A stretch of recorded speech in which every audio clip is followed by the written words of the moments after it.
Where'd you give your bond? The Federal Reserve has cut its key interest rate to the lowest level on record. The federal funds rate, the interest that banks charge. Crisis will happen. The biggest fiscal stimulus we have ever seen. And that'll solve the problem.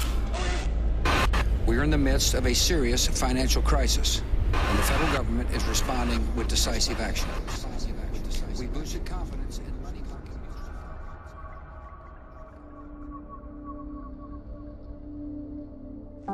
Have you taken a large home loan? Or did you put your savings in stocks, mutual funds, or bonds? If not, then you can relax. But all of us who did are living on borrowed time. This is the story of the greatest financial crisis of our time, the one that is on its way.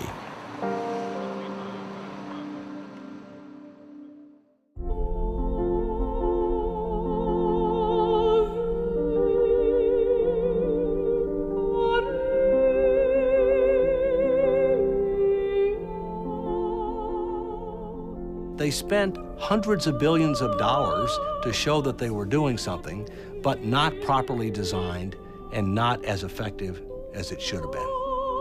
When they start losing money, hey, we got to get back in the game. We got to get those dice rolling again. Hey, let's create another bubble. You think the dot-com bubble was too big? We got a bigger one for you. We'll call it the real estate and the credit. Well, the problem is they never actually cure the crisis, right? They just give alcohol to a drunk. It doesn't sober him up. It just, sets him up for, a bigger hangover. And that's all we've done. And that's all we're trying to do. And so I know at some point you kill the patient, right? At some point you can't drink anymore. It's just the end of it. You reach the end of the ability. And that's where we are. Congress wanted to believe them. Congress wanted an excuse to bail out the auto workers. And the executives gave them just enough political cover to say, well, I'm not really doing this because I want auto worker votes and I'm going to give them a huge amount of money. I'm really doing this for the American economy. The Federal Reserve has cut its key interest rate to the lowest level on record. The federal funds rate.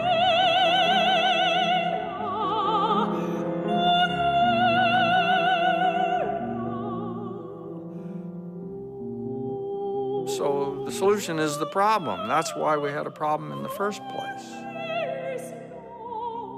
And this is the danger in protecting investors and consumers from the consequences of their own decisions.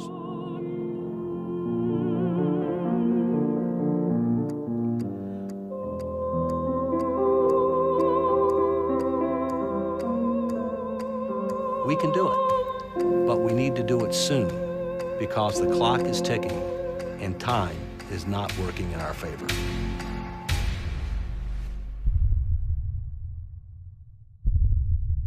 I know many Americans have questions tonight. How did we reach this point in our economy?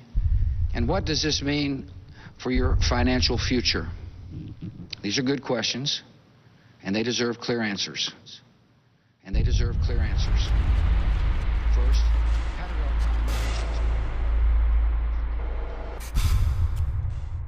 They took down the symbols, the financial symbols of America, the twin towers of the world trade. Today, we've had a national tragedy. 2 airplanes have crashed into the World Trade Center.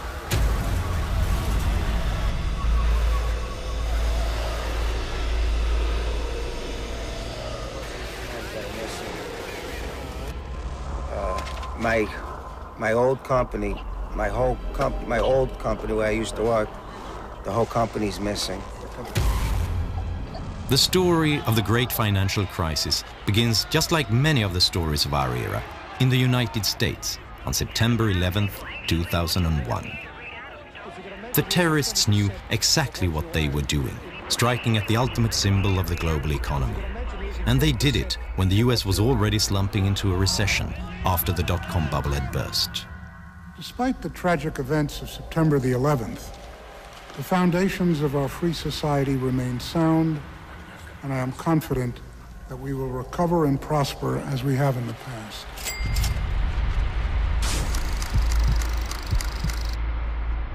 In spring 2001, the Federal Reserve started lowering interest rates. And now it continued lowering rates to save companies on the brink and to keep unemployment down. During 2001, the interest rate was lowered from 6.5 to 1.75%. In 2003, it was cut all the way to 1%, and it remained there for a full year. Predicting the panic of 2008, the economic 9/11, and the current economic crisis that we're still in was probably one of the easiest forecasts we've ever made in our 30 years of trend forecasting. It was very simple. Gerald Celente lives in Kingston, a few miles north of New York. He's one of the top trend analysts in the US. He has been called a modern Nostradamus. He didn't just predict the current crisis, he also predicted the dot-com bubble and the stock market collapse of 1987. Immediately after 9/11, the President of the United States, George W. Bush, told the people to be good Americans and go out and shop. But how are they going to do it? You're in a recession. The Federal Reserve comes to the rescue. In his memoir, Federal Reserve Chairman Alan Greenspan writes that he knew that low interest rates might cause a bubble. It's party time! Traditionally, central banks remove the punch bowl once the party starts. The interest rate can't remain low for too long, or people will do things they'll regret later. This is one party that just has to turn out right. Well, the purpose of a party is to have fun together. And a successful party needs planning and skill. Greenspan argued that the Fed should never remove the punch bowl, but rather keep refilling it when the party started to peter out. And if things went bad, the Fed would clean up the mess and tend to the hangover. Banks and speculators loved it. Now they could take greater risks than ever before. If they were successful, they could keep the profits. And if they were unlucky, Greenspan would rescue them. Mom was that way. Let me come home crying over something and she'd give me candy every time. When you see the stock market come down and the real estate bubble burst, all that phony wealth is going to evaporate. And all that's going to be left is all the debt that we accumulated to foreigners. PETER-SCHIFF is another analyst who was roundly mocked when he predicted a crisis for the US economy in the midst of the boom. We went on an unprecedented global spending binge. American citizens borrowed and spent trillions of dollars to buy stuff. And that is why we're in so much trouble. It was because we got drunk on all that Fed alcohol. Fed alcohol. Fed alcohol. In a world that was suddenly uncertain, with the country under attack, nothing felt safer than investing in your own home, in the American dream. I do believe in the American dream. I believe there is such a thing as the American dream. Owning a home is a part of that dream. It just is. Right here in America, if you own your own home, you're realizing the American dream. Vernon Smith was awarded the Nobel Prize in Economics in 2002. He received it for his research in experimental economics. In his experiments, he puts economic theories to the test. Smith is an expert on bubbles. If you can buy a home with almost nothing down, then you do well if the prices continue to go up. If it goes down, well, then you have an incentive to walk away from it and let the bank have it. Low interest rates caused a housing bubble. Cheap loans encouraged people to buy more and bigger homes. Housing prices began to rise by 10% a year. So many took out a second mortgage on their old house to fund consumption. You want to go on that vacation? Buy some new clothes? How about putting an addition on your house? You don't have the money? How about a home equity loan? That's for you. Let's use your house as a piggy bank. The banks granted loans to almost anyone. Why would you need a decent income to buy a home if you can get rich just living in it? The market even coined the term Nina loans. No income, no assets, no problem. You'll get a loan anyway. The legislation was more aggressively pushing lenders to lend to people of modest means, people whose incomes were 80% of the median income or below. Politicians encouraged this. For a long time, both the left and the right have been encouraging home ownership. So they've created deductions, subsidies and insurances. And they created two huge mortgage financing companies, Fannie Mae and Freddie Mac. Their job was to use thousands of billions of dollars to insure loans for people who couldn't get them on the open market. They were government-sponsored enterprises. They had private owners, but they had been created by Congress, and their transactions were guaranteed by the government. So particularly Fannie Mae and Freddie Mac are government-sponsored enterprises, and what it means is they're private, not now maybe, but they're private companies that have special charters from the government. And the thing about government-sponsored enterprises, which is the main thing people are talking about, is a sense that they're guaranteed by the government. First of all, government-sponsored corporations that help create our mortgage system. I introduced two of the leaders here today. They call those people Fannie Mae and Freddie Mac, as well as the federal home loan banks, will increase their commitment to minority markets by more than $440 billion. In the last decade, Fannie Mae and Freddie Mac have donated more than $200 million to politicians in Washington. Enterprise-sponsored government. I asked the former Freddie Mac chief economist what they got for their money. I don't know. I mean, that's a tougher question. No, they had a pretty good charter. They were regulated in a spotty way. In many ways, the regulatory structure wasn't that bad, but it was the case that the regulatory structure was a compromise. It wasn't a treasury, it wasn't a housing, really. It was somewhere in between. You know, there was a huge moral hazard courtesy of the government in the mortgage market. When the government, through Fannie and Freddie, started to guarantee mortgages, then the lenders were no longer worried about getting their money back because the government said, we guarantee it. And so that's why I've proposed and urged Congress to fully fund the American Dream Down Payment Fund. This will use money, taxpayers' money, to help a qualified low-income buyer make a down payment.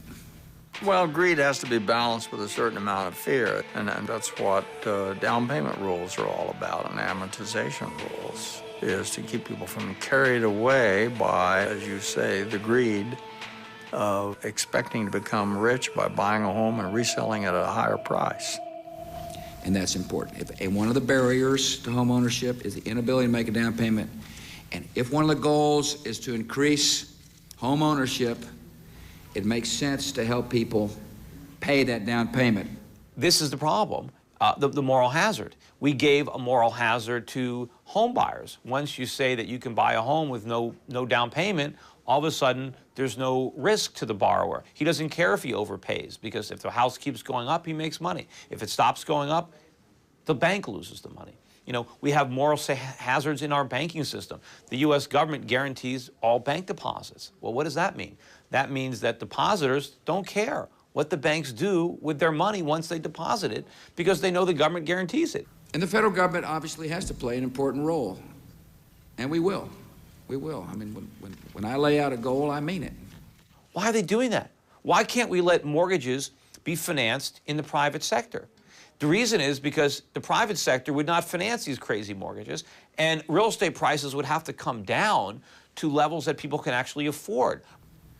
How can you promote home ownership if people can't afford the home? The big banks dared to make riskier loans because they had started repackaging loans and selling them to others as securities. They sold them to each other, to Fannie Mae and Freddie Mac, and they sold them to Norway, to Germany, and to China. If the loans turned bad, someone else would end up with a hot potato. I guess we're a little early. What do you want to do? Anything but inspect this temple of capitalism. Oh, Nick. Look at them. Their eyes popping out of their heads, drooling over the very things that are taking away their jobs. Now, Nick, don't get all excited. My family think that America is a pretty swell place, and I don't want you to disillusion. I know. Everybody wanted to buy because the rating agencies that rate securities gave the mortgage-backed bonds their highest rating. They promised huge payoffs at near zero risk. The rating agencies thought that house prices would just keep rising. And then there was that minor detail that the rating agencies were being paid by the sellers of the securities. And I think the process was corrupted. First of all, the government licenses Moody's and Standard & Poor's. So there's only a few companies who are authorized to rate these bonds. So it wasn't really a free market. The government was in bed with Moody's and with Standard & Poor's. But also you had this perverse relationship between Wall Street and the rating agencies where they were paying the rating agencies to rate the products that they were structuring. And so there was, this was an incestuous relationship where they knew if they put bad ratings on them, they wouldn't sell. And if they didn't sell, they wouldn't be making all this money constantly rating them. They were great days, but it was all based on a market on steroids. Loans were cheap enough to keep driving housing prices up. But when interest rates returned to normal levels in 2006, the spell was broken. But for one person, the future was still bright. Ben Bernanke, Alan Greenspan's successor as Federal Reserve Chairman. Tell me, what is the worst case scenario if, in fact, we were to see prices come down substantially across the country? Well, I guess I don't buy your premise. It's a pretty unlikely possibility. We've never had a decline in house prices on a nationwide basis. People could no longer get new loans to pay off the old ones. Those who had been given a mortgage despite a very low income couldn't afford to stay. The prices started falling, making the mortgage-backed securities increasingly worthless. There's not much indication at this point that subprime mortgage issues have spread into the broader mortgage market, which still seems to be healthy. The rating agencies removed the high ratings from the securities. Investors who never looked beyond the ratings suddenly didn't know what they had bought. They didn't know how risky those loans were. Overall, the U.S. economy appears likely to expand at a moderate pace over the second half of 2007, with growth then strengthening a bit in 2008 to a rate close to the economy's underlying trend. The dominoes started falling. Investors stopped buying mortgage-backed securities and refused to lend to those who depended on them. Investment banks like Bear Stearns and Lehman Brothers suddenly couldn't get new loans to stay in business. Fannie Mae and Freddie Mac could no longer hide the disaster. The financial crisis started in a way that is eerily similar to today's situation. It started with an economic crisis in the US and a government that responded decisively.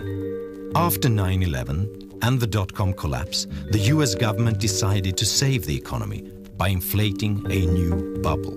Today, the world is trying to get out of the financial crisis by inflating a new bubble. The difference is that this bubble is much bigger.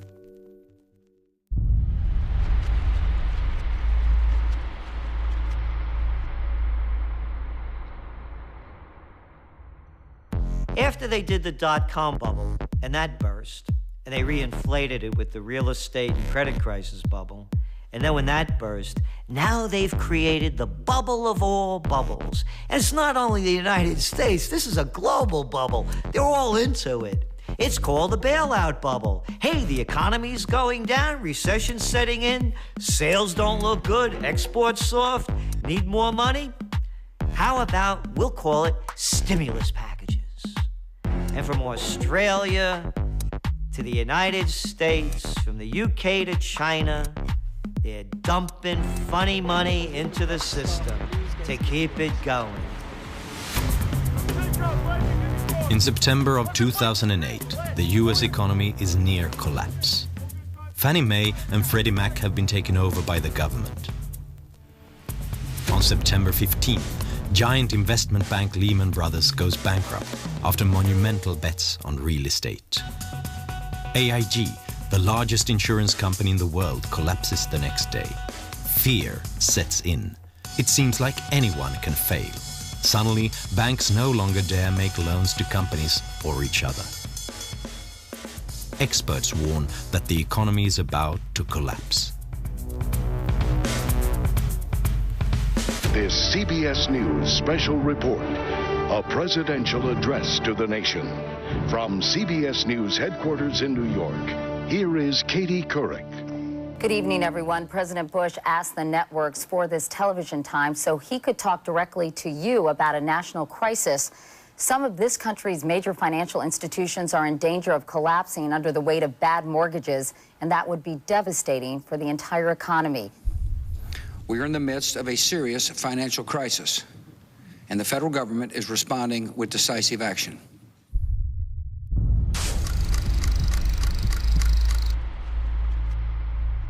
In a televised speech, Bush scares the market even more, while still claiming that they can trust him. He has a solution. Under our proposal, the federal government would put up to $700 billion taxpayer dollars on the line to purchase troubled assets that are clogging the financial system.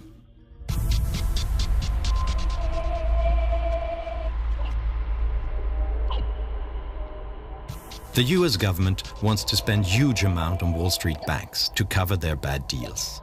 Even banks who don't want the money will be forced to take it, so that the public won't know which banks are on the brink of collapse.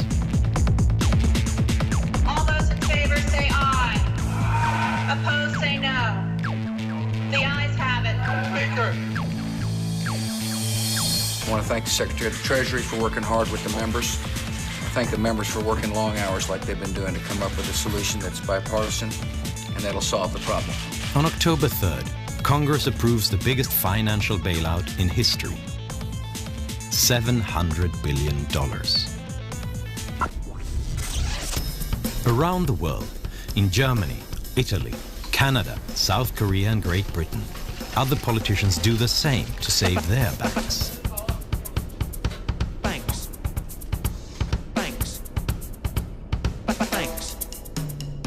We've taken the right, the decisive and the tough decision that was necessary to protect the stability of the financial system and to protect the depositors.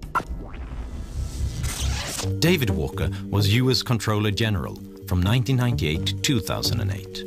He quit because he was so worried about the US economy that he wanted to have the freedom to warn about what may happen. In my view, the bailout was necessary in certain regards, but in many cases, we wasted a lot of money because we didn't do three things. First, have clearly defined objectives about what we were trying to achieve.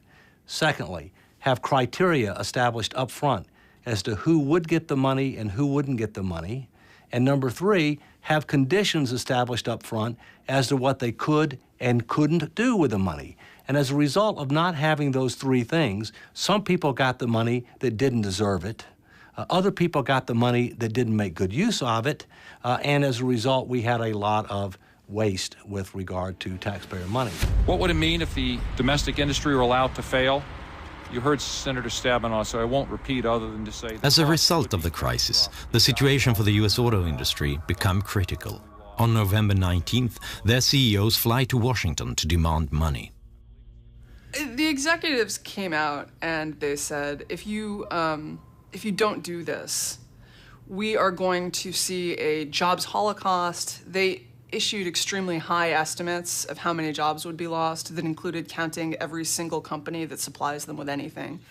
That's why this is all about a lot more than just Detroit. It's about saving the U.S. economy from a catastrophic collapse. A month later, President Bush gives billions of dollars to General Motors and Chrysler. The money comes from the bailout package that was really only designed to save the financial industry. Now some U.S. auto executives say that their companies are nearing collapse, and that the only way they can buy time to restructure is with help from the federal government.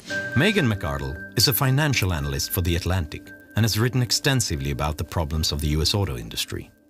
Congress wanted an excuse to bail out the auto workers, and the executives gave them just enough political cover to say, well, I'm not really doing this because I want auto worker votes and I'm going to give them a huge amount of money.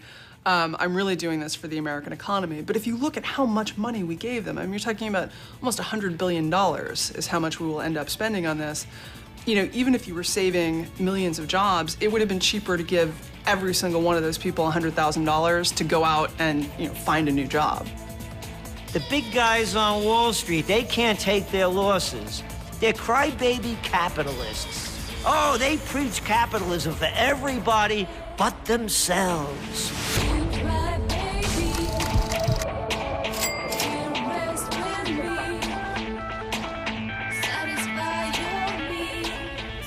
The Federal Reserve has cut its key interest rate to the lowest level on record. Fed Chairman Ben Bernanke and his colleagues also pledged to use all available tools to contain the widening crisis and the longest recession in a quarter century. December 16th, 2008. It is time again to pour alcohol into the punch bowl. The Federal Reserve reduces interest rates to practically zero to restore investor confidence. Other central banks do the same. Hey, have no credit? Don't worry about it. Just sign on a dotted line. The housing bubble that they inflated blew up with all the carnage and all the bankruptcies. And now what is their solution? Well, gee, let's do the same thing we did before. Instead of having interest rates at 1%, let's have them at 0. And let's buy everything we can. Let's print money and buy mortgages. Let's buy credit card debt, student loans. Let's buy bonds and let's drop money from helicopters to try to get the same risk-taking, excessive gambling on Wall Street. Let's try to convince Americans who are already loaded up on debt to go out and buy more stuff, to go out and go deeper into debt. And if the banks don't want to lend them money, let's make them lend them money. I mean, this is economic, suicide. While the Fed lowers interest rates, President-elect Barack Obama prepares an enormous stimulus package meant to get the U.S. economy going. We are running out of the traditional ammunition that's used in a recession, which is to lower interest rates. They're getting to be about as low as they can go.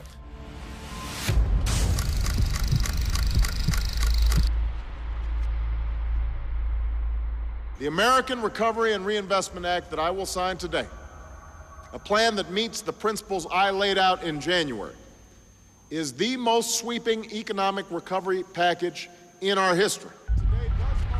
On February 7th, 2009, Obama approves a stimulus package worth $787 billion. With the Bush stimulus package from the year before, U.S. politicians have now spent close to $1 trillion to stimulate the U.S. economy. The money is spent on roads, airports, education, unemployment, and other benefits. There's a bureaucracy in everywhere. And, in Italy, they used to say where I'm from, when you have a jar of honey, you lick your fingers.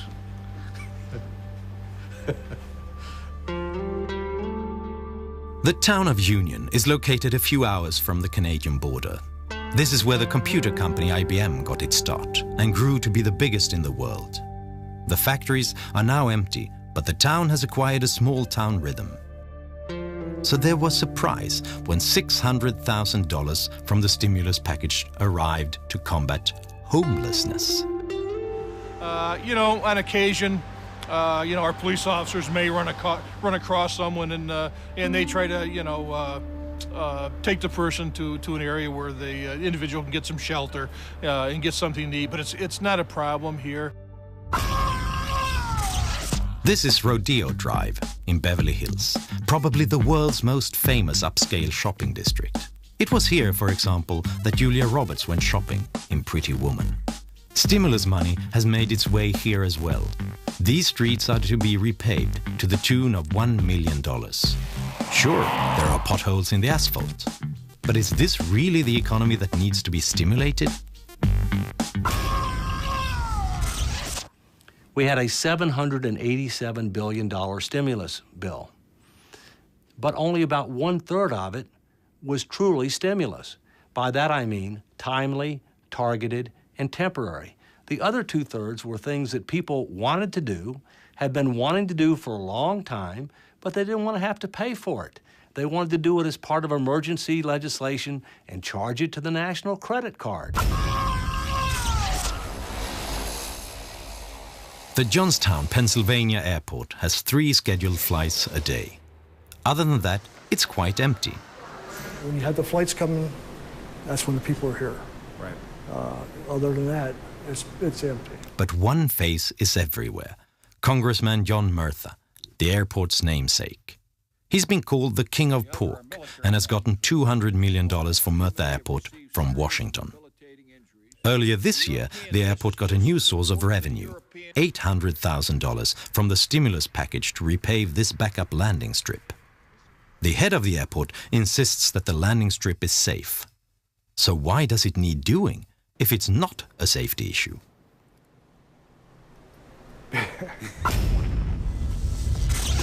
Because of the steps we've taken, this plant is about to shift into high gear.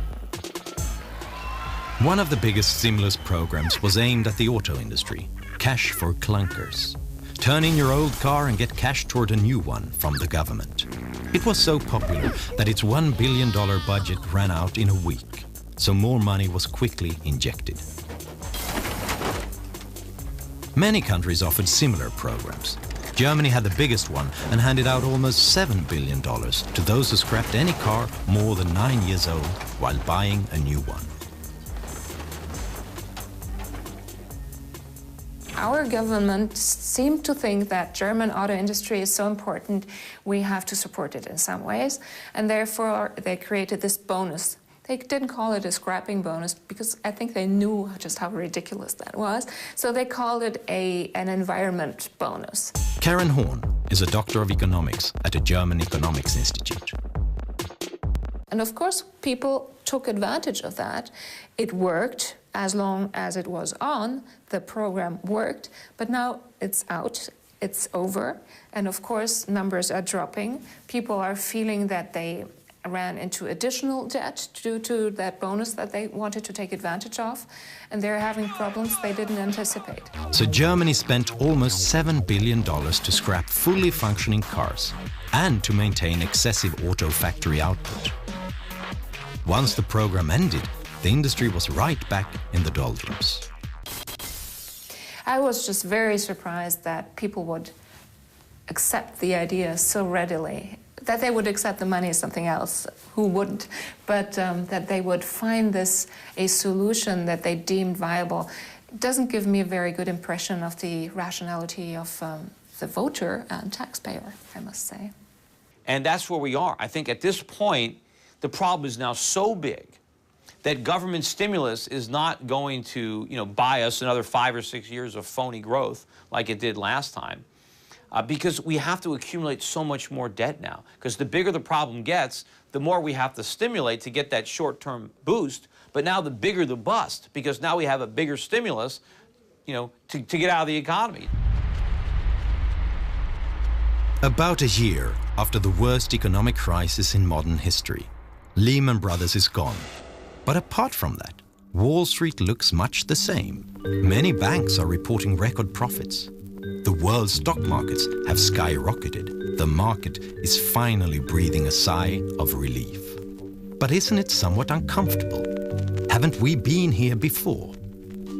All the measures that we have taken to save the economy, the low interest rates, the massive debt, the safety net for the financial industry, these are the very things that led us into a crisis in the first place. We've been saved from the consequences of one burst bubble by inflating 100 new ones all over the world.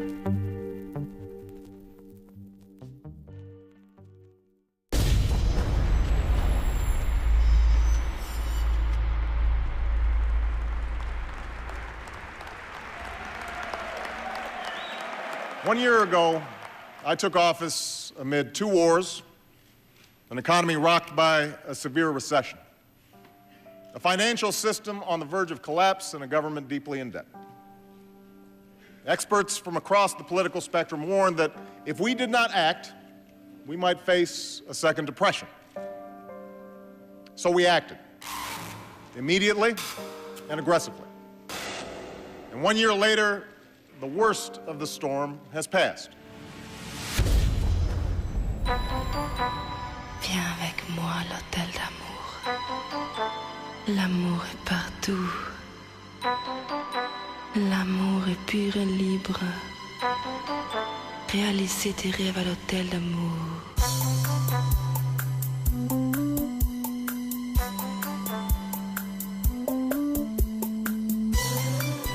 There are positive signs. This is the Hamptons outside New York, a classic playground for Manhattan's elite. A house by the Atlantic like this one costs $30 million. And a hot dog bun with lobster salad costs $18. Fast food, Hampton style. The crisis has made its mark here too. There are fewer private jets at the airport. Instead, the Porsches jostle the Mercedes on the turnpike to New York.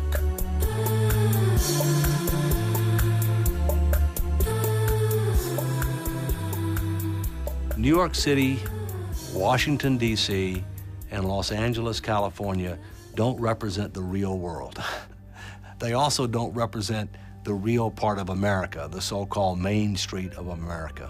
My tax money to go to Beverly Hills. Well, there's a lot of money in Beverly Hills. I don't think they needed my money down there. But that's a different world. That's not a reality, you know, than that. If you ever visit Union and need a haircut, you may well end up at Frank Petrilli's barbershop.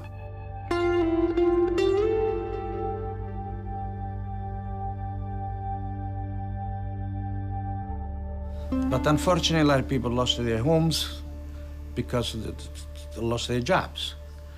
And they're now living the life that one time were able to do it.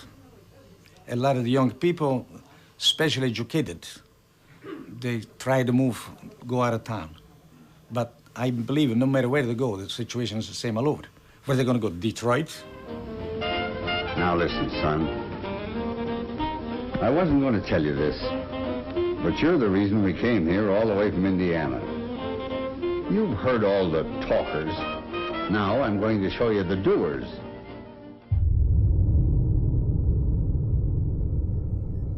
The US government has launched bailouts, stimulus packages and guarantees to the tune of $10,000 billion. Caught myself wondering for the 100th time how the hell I got here. What the hell I'm doing here. That's more than the total cost to the US government for World War I, World War II, the Korean War, the Vietnam War, the invasion of Iraq, the New Deal, the Marshall Plan, and the moon landing. Bush almost racked up more US debt than all presidents before him combined, from George Washington to Bill Clinton. And Obama is almost creating greater debt than all presidents before him, including George W. Bush. But it's not just the US that's increasingly looking like a house of cards. During the crisis, many governments went deeply into debt. Estimates say that the average debt in the richest nations will exceed 100% by the year 2011. These are loans taken at currently low interest rates. Should the interest rate rise by 1%, the US interest payments will rise by $100 billion per year. That's more than the annual cost for the Vietnam War. Sometimes it's just an engine failure, other times it's the deadly flak. If the pilot's lucky, the flak kills him. But usually he isn't, and he burns to death as his plane spins in. It sounds absurd to even think that the United States, the world's economic superpower, might crash. After all, they get the highest ratings from the credit rating agencies. One of the lessons that we must learn from the mortgage-related subprime is you have to take credit ratings with a big grain of salt. Because as we saw with the mortgage-related securities, they went from AAA rating to junk bond pretty fast once people understood the true situation.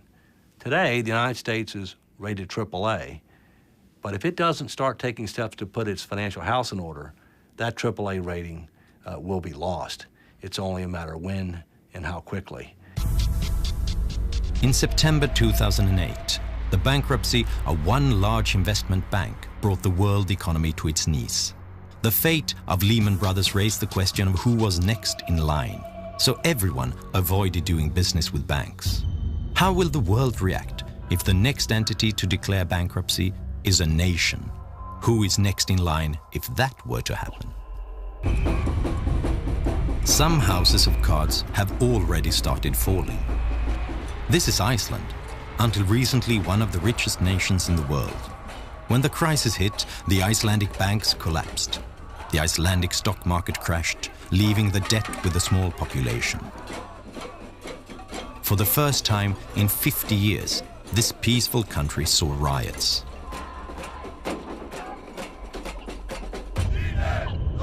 This is Greece. Here, deficits have hit a record high. The national debt is approaching 135% of GDP. The market wants higher interest rates for Greek loans, increasing the pressure on its strained economy. It seems like the Greek government needs a bailout to avoid collapse. Italy, Spain, Portugal, and Great Britain are other EU nations with similar problems. What about my country, Sweden? The country's finances are fairly robust. Our national debt and deficit are lower than that of most nations. But Sweden is highly dependent on the world economy. More than half of our prosperity is based on exports. When other countries crash, we get hit almost as hard. And Swedish housing prices have risen during the crisis, despite the recession and despite rising unemployment. But because of low interest rates and a government mortgage company, SBAB, making loans easier to get. Swedes have never carried more debt in relation to their income. Doesn't all of this sound very familiar? We have new bubbles everywhere, so I am pretty worried about what's going to happen. If you don't want bubbles to burst, then don't blow them up in the first place, because all bubbles burst. If enough things can go wrong, some of them probably will. The question is just which needle will burst this bubble? Will it be new credit losses as banks take on greater risks, knowing that the government considers them too big to fail? Or falling stock prices as interest rates rise and the steroids wear off? Will it be the Chinese economy overheating? Or will it be a collapse of confidence in the US dollar?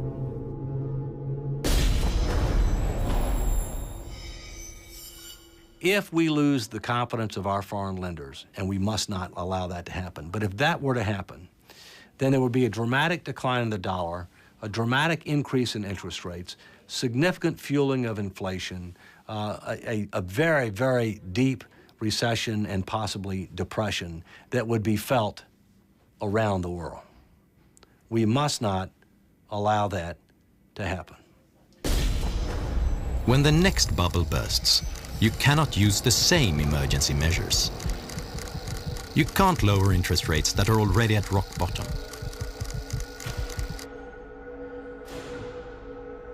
You can't stimulate the economy with borrowed money if an excessive national debt is the cause of the crisis. The governments could save the banks, but who can save the governments? Ultimately, there's going to be a price all around the world to be paid for this. And the longer it continues, the bigger that price is going to be. You know, this really is a moral question. I mean, I can give you plenty of big and bad numbers.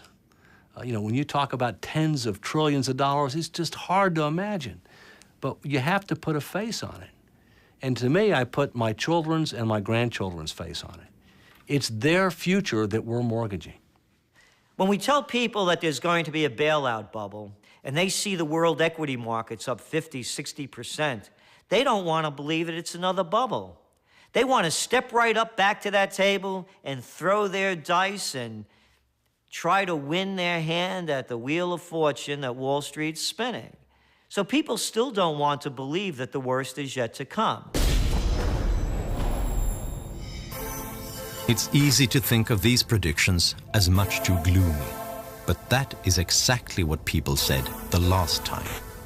When these experts predicted the 2008 financial crisis, they were laughed at in the media. Through the floor. You guys are deluding yourselves.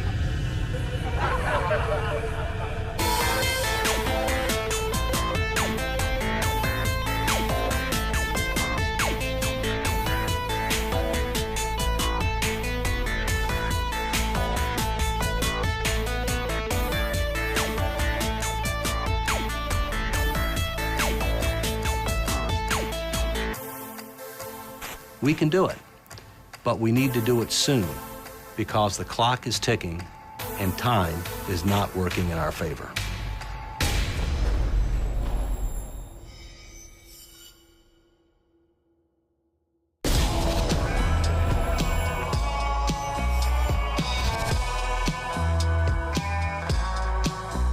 Some of the townsfolk said he was dumb as dirt, but it didn't bother him none. He had a steely look in his eyes that told a different story. He didn't pay no mind. He was a pioneer through and through, and his mind was as wide open as that prairie he'd left behind. His only weaknesses were women and firewater.